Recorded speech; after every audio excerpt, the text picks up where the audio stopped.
کہتے ہیں کہ تبلیغ والے پیسے نہیں لیتے، وہ پیسے نہیں مانگتے، وہ بندہ مانگتے، چندہ نہیں مانگتے، پر تو ساتھ چل، جب آپ ساتھ چلیں گے تو پیسہ خود ہی آ جائے.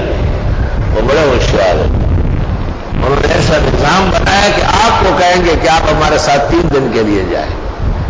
جب 3 دن کے لیے جائیں گے پھر آپ کو دعوت دیں گے کہ ماشاءاللہ کہیں اچھا ہوا 10 دن ہو جائے، پھر چلہ ہو جائے گا، پھر چلہ چلو دے گی، کہیں چلو پیدا ہو جائے گا.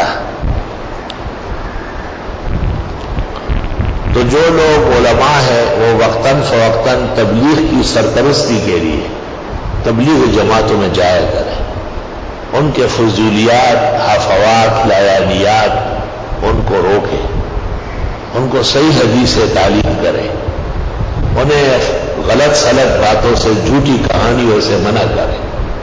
یہ آپ کے علم کی صحیح تبلیغ ہے. اور اگر آپ بھی ان کے رنگ میں رنگے گئے تو یہ وَلَوِ اتَّبَعَ الْحَقُّ أَهْوَاءَهُمْ، جیسے حق خواہشات کا تابع ہو جائے، لَفَسَدَتِ السَّمَاوَاتُ وَالْأَرْضُ وَمَنْ فِيهِنَّ.